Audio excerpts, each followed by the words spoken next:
Ito yung dish na una nag 1 million views sa aking page. So recreate natin ang version ko ng bok choy. Bok choy Tagalog. Hindi yung nagluluto yung dish.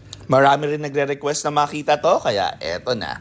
So kakailangan natin ng luya, sibuyas na naka-chop at bawang. 2 sibuyas yan at yung bawang nasa 5. 2 miswa na nakapak.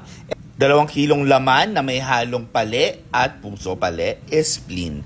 So mag-init na tayo ng ating lutuan, lagyan natin ng mantika. Saka natin unahin yung mga 60 grams or more na luya. Kung mas gusto nyo mas maraming luya, okay lang.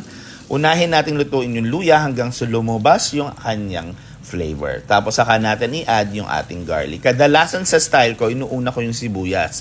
Hinahayaan ko muna mag-translucent siya bago ko siya ilagay yung bawang. Pero dito, inuna ko yung bawang. Binibreak ko naman yung sili para gusto ko kasi may anghang. Kung ayaw nyo na may anghang guys, okay lang na hindi nyo baliin yung sili. So nilagay ko na yung laman at yung may halong pali at puso. Nagdagdag pa ako ng mantika para maprito-prito natin at mawala yung lansa ng ating karne. Tapos lagyan natin siya ng pamintang durog. Diba? Madami-daming pamintang durog. Saka natin haluin. And after that, pag nakita nyo na nag-iba na yung kulay, saka nyo lagyan ng 2 sandok na patis. Guys, nasa discretion nyo yan kung ayaw nyo ng sindami ng nilalagay ko, di ba? Version ko nga eh. Saka natin lagyan ng 2 cup ng tubig para tumulong na lumambot at masangkot siya yung ating karne. So palalambutin lang natin siya. Pag nakita nyo natutuyo na yung tubig nyo at hindi pa rin malambot yung ating karne, dagdagan nyo uli ng water hanggang sa lumambot.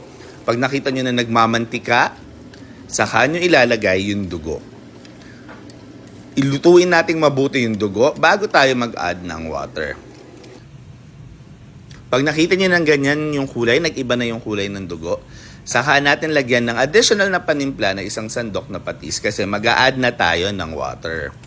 Dito lang ako sa dish na to naglalagay ng luya kasi ayokong pare-pareho yung lasa ng iba-ibang dish tulad ng dinuguan, tinumis, tapos bok choy. Parang pare-pareho na may luya.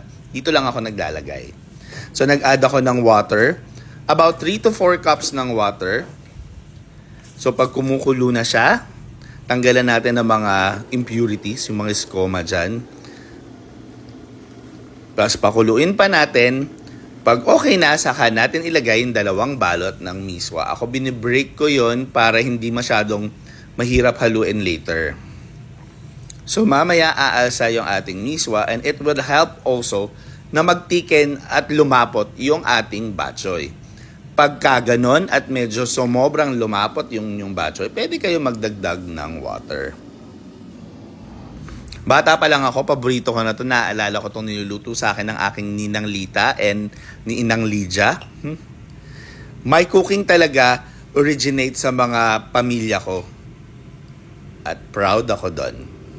Pwede rin kayo maglagay ng kinchay. Lalagyan ko sana ng kinchay kaso walang mabili sa palengke. Kaya, eto na muna. At the same time, ako rin kasi hindi ako mahilig sa kinchay. Pero kayo guys, kung bet niyo yun, lagyan niyo siya. My version of bok choy Tagalog. Subukan nyo din guys.